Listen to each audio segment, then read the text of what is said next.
The Assembly, the General Assembly, will now hear an address by His Excellency Emerson Dambudzo Mnangagwa, President of the Republic of Zimbabwe. I request protocol to escort His Excellency. A nombre de la Asamblea. On behalf of the General Assembly, I have the honor to welcome His Excellency Emerson Dambudzo Mnangagwa, President of the Republic of Zimbabwe, and to invite him to address the Assembly. Your Excellency, Mr. Dennis Francis, President of the 78th session of the United Nations General Assembly, Your Excellency, Mr. Antonio Guterres, Secretary General of the United Nations, Your Majesties, Excellencies, Heads of State and Government, distinguished delegates, I wish to congratulate you, Mr. President, on your election as the President of the 78th session of the United Nations General Assembly.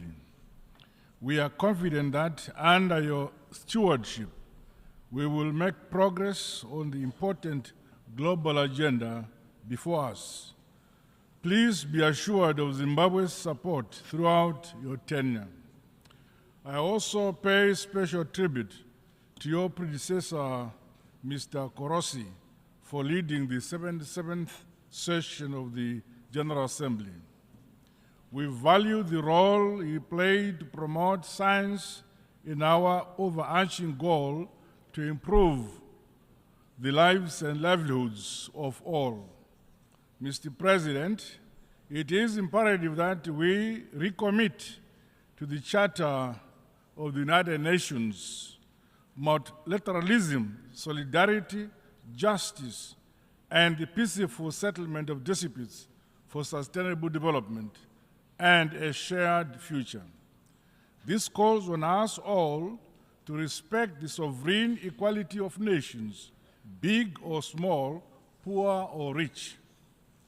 By working together, we can harness our expertise and learn from one another to strengthen international institutions for the accelerated attainment of Agenda 2030.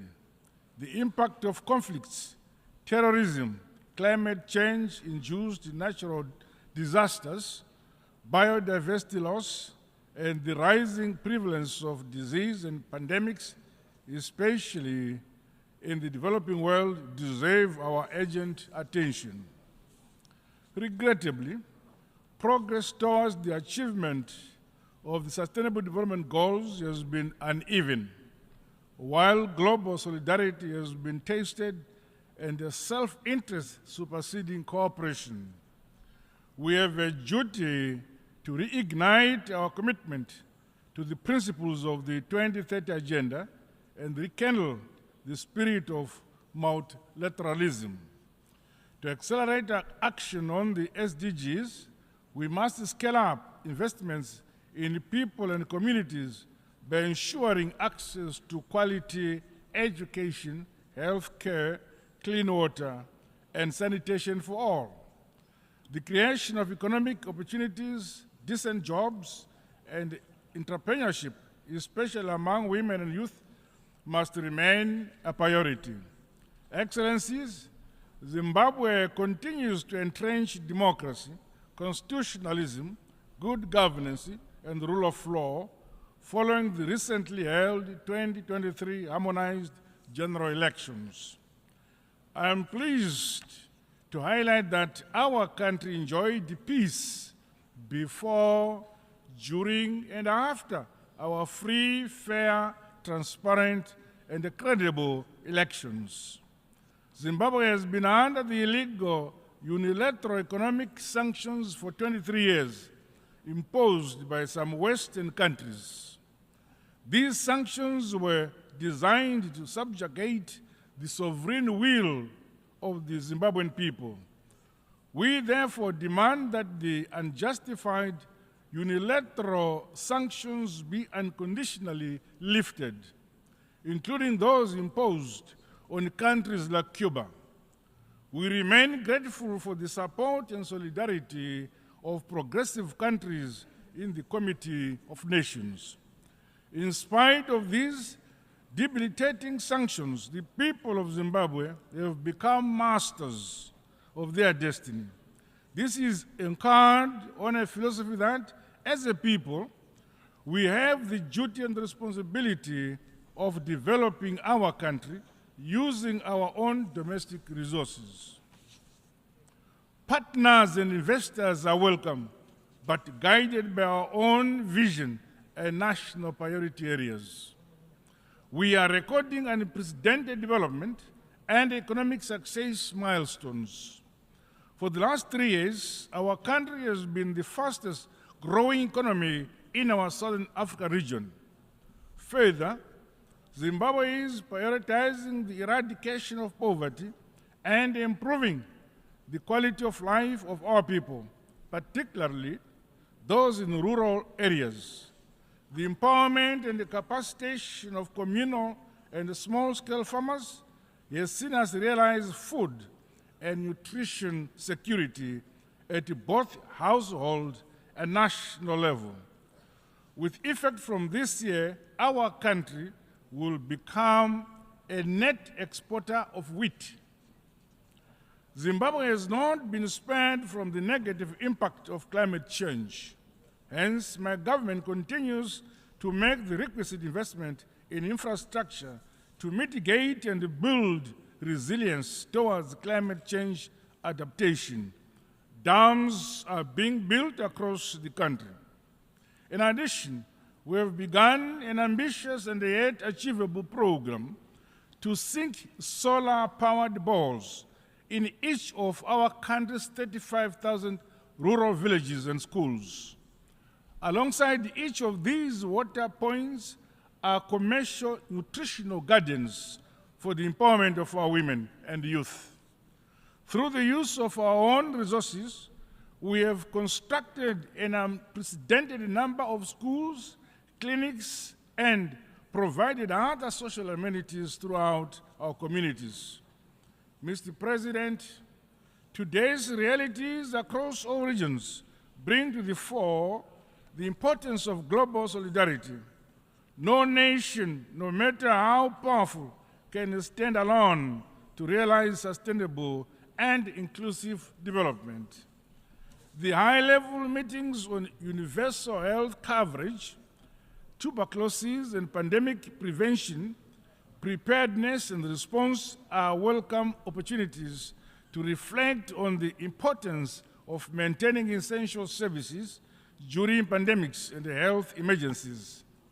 The realization of affordable and quality health delivery, as outlined under SDG 3, is a key deliverable for my administration. Science, technology, and innovation are essential ingredients to leapfrog the modernization and industrialization of developing countries. To this end, Zimbabwe continues to reap the benefits of a comprehensive and transformative heritage-based higher education curriculum. The innovation hubs and industrial parks established within institutions of higher education have refocused young people in our tertiary institutions towards developing and producing goods and services. Allow me to reaffirm that Zimbabwe is actually open for business. Mr. President, building resilience and tackling the adverse impact of climate change should be an urgent priority for us all. In the case of Zimbabwe and the Southern Africa region, floods and droughts have affected the livelihoods of many while hindering progress on national development. May I express my deepest condolences and sympathies to the government and peoples of the Kingdom of Morocco and the state of Libya on the recent loss of lives as a result of the devastating impact of climate change. There is need for concrete climate action as opposed to mere promises, so that we strengthen our adaptation, resilience, and mitigation mechanisms. We must transition to a low-carbon and resilient global economy by increasing investments in renewable energy, sustainable agriculture, and green infrastructure. Commitments made under the United Nations Framework Convention on Climate Change and the Paris Agreement must be honored to deliver climate justice. It is our hope that progress will be made to operationalize the loss and damage fund. Zimbabwe is implementing a climate change policy and response strategy, while disaster management and the early warning systems continue to be strengthened. Mr. President, the need to reform global financial institutions is of essence to unlock funding for developing countries. The current exclusionary architecture, dominated by a few states, is failing to deliver the requisite resources for countries to finance their developmental priorities and other pressing health and environmental challenges. The shortcomings in the last round of SDR allocations should be addressed. Zimbabwe supports the stimulus package proposed by the United Nations Secretary General. We further call for the long-term concessional loans, increased access to unused special drawing rights, as well as the use of modalities such as debt cancellation and restructuring as a stimulus for developing countries to grow their economies and build greater resilience. We strongly condemn tendencies by some powerful countries who preach peace, human rights, and democracy, and yet clandestinely fund conflicts and the unconstitutional change of governments for their own narrow interests.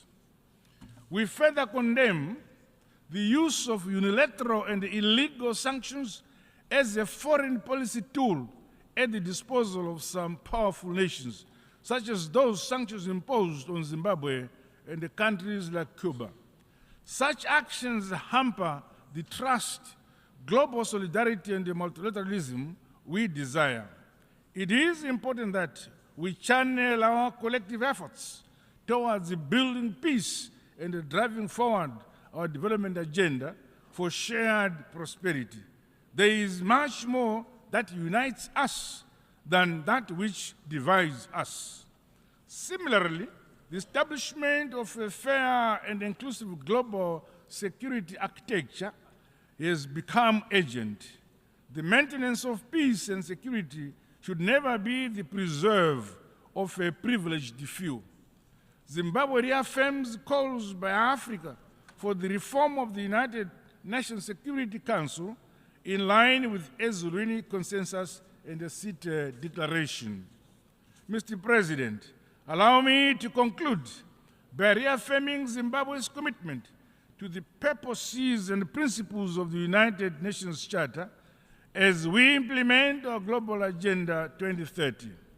Collectively, let us restore human dignity, peace, security, and stability, while safeguarding our planet for the shared prosperity of present and future generations. Together, in unity and harmony, we are stronger. I thank you for listening.